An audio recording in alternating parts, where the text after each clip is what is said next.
You exist right now. That sentence seems obvious. It seems so obvious that you have never once stopped to question it. You woke up this morning, you breathed, you felt the weight of your body against something solid, you are here. But the universe has a very different opinion about that. The cosmos is not indifferent to your existence. Indifference would almost be kind. What the universe is actually doing right now in every direction you cannot see is running a slow and patient and absolutely relentless campaign to undo everything that makes you possible. Every structure, every pattern, every atom that had to arrange itself just right for you to be sitting here reading this, the universe wants it gone. And here is the strangest part. It is already winning. Let us start with what you are made of. You are made of atoms. Specifically, you are made of roughly 7 billion atoms. That is a 7 followed by 27 zeros. Most of those atoms are hydrogen, the simplest atom in existence. The rest are carbon, oxygen, nitrogen, calcium, iron, elements that were forged inside dying stars over billions of years and scattered through space in violent explosions called supernova before they ever found their way into your body. Carl Sagan said it plainly, "You are star stuff." What he did not say as loudly is that star stuff is temporary. Every atom in your body is stable for now. But stable does not mean permanent. The proton, the tiny positively charged particle sitting at the core of every hydrogen atom in your body, may not last forever. According to certain models in particle physics, including predictions tested by the Super-Kamiokande detector in Japan, a giant tank buried underground filled with 50,000 tons of ultra-pure water watched by 11,000 sensors, the proton has a half-life. A long one. Longer than you can comfortably picture, but a half-life nonetheless. The current lower bound on proton decay is around 10 to the power of 34 years. That is 10,000 trillion years. The universe right now is only 13.8 billion years old. We are nowhere near that threshold, but we are moving toward it.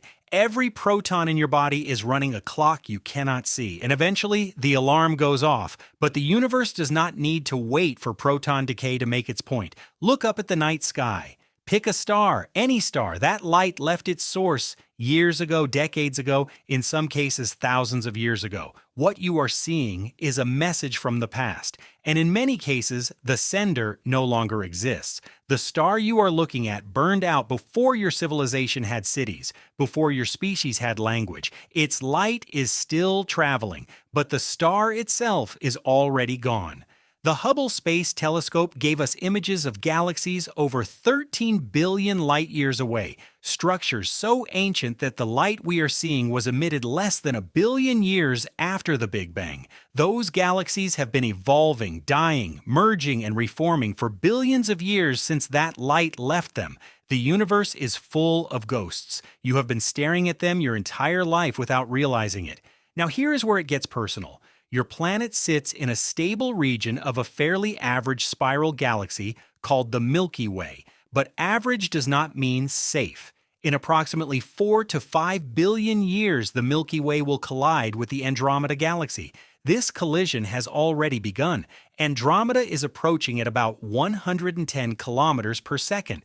The two galaxies will pass through each other. Gravitational forces will fling stars into new orbits, and over hundreds of millions of years, they will merge into a single elliptical galaxy that astronomers have already named Milkomeda. Your sun will likely survive this merger, but the night sky will be unrecognizable. Stars that have been your navigation points for thousands of years will be scattered into new positions.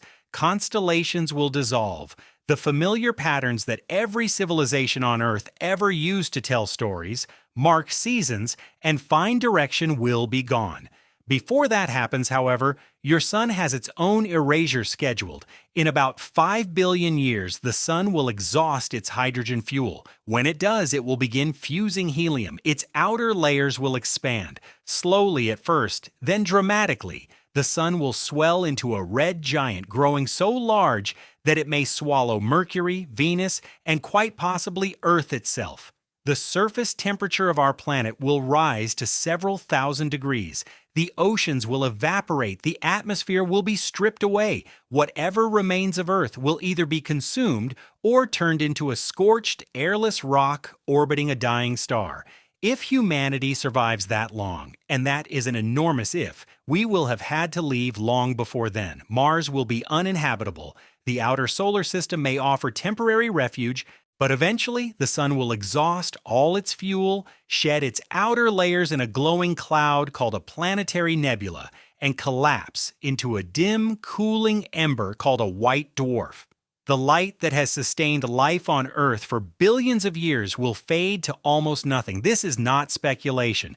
This is astrophysics. This is what stars do. And it does not stop there. Zoom out further, much further. The universe is expanding. Edwin Hubble confirmed it in 1929 when he showed that distant galaxies are moving away from us, and not just moving away, but accelerating. Something called dark energy, which makes up roughly 68% of the total energy content of the universe, and which no one fully understands, is pushing space itself apart at an ever-increasing rate. The galaxies you can see today will eventually be moving away from you faster than light. Not because anything is moving through space faster than light. Nothing does, but because the space between you and those galaxies will be expanding fast enough to carry them beyond any signal you could ever send or receive. They will become causally disconnected from you, invisible, unreachable, gone.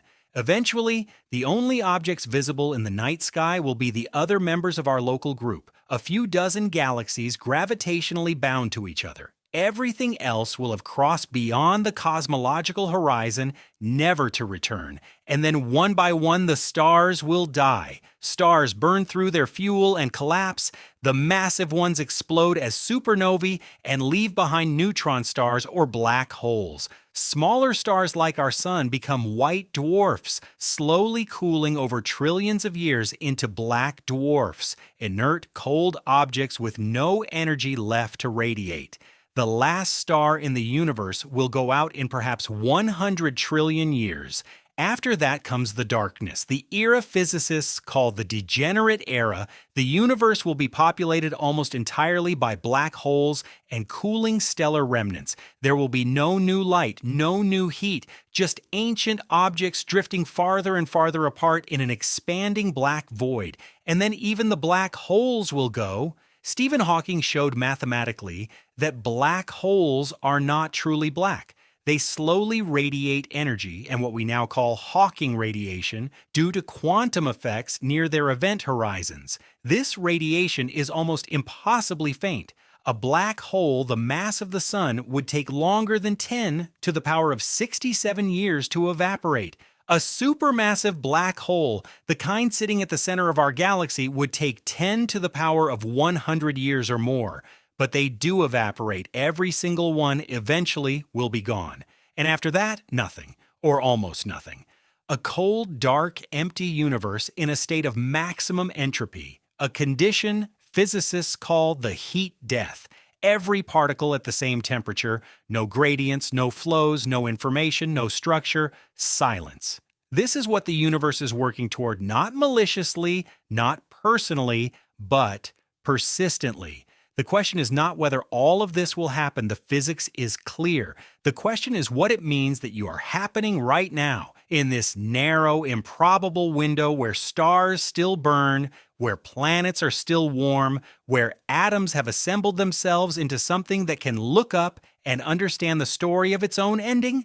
The James Webb Space Telescope, launched in 2021, can peer back to within a few 100 million years of the Big Bang. It is showing us the first light that ever existed, baby galaxies just beginning to form in the aftermath of cosmic dawn. And from here, right now, with these eyes on this cooling rock orbiting this middle-aged star, you are watching the whole arc of the universe unfold. You are catching it at exactly the right moment to see it. That is not nothing. That might be everything, because the universe is not trying to erase you out of cruelty. It is simply running its physics. Structure forms, structure decays, stars are born and die, atoms arrange and rearrange.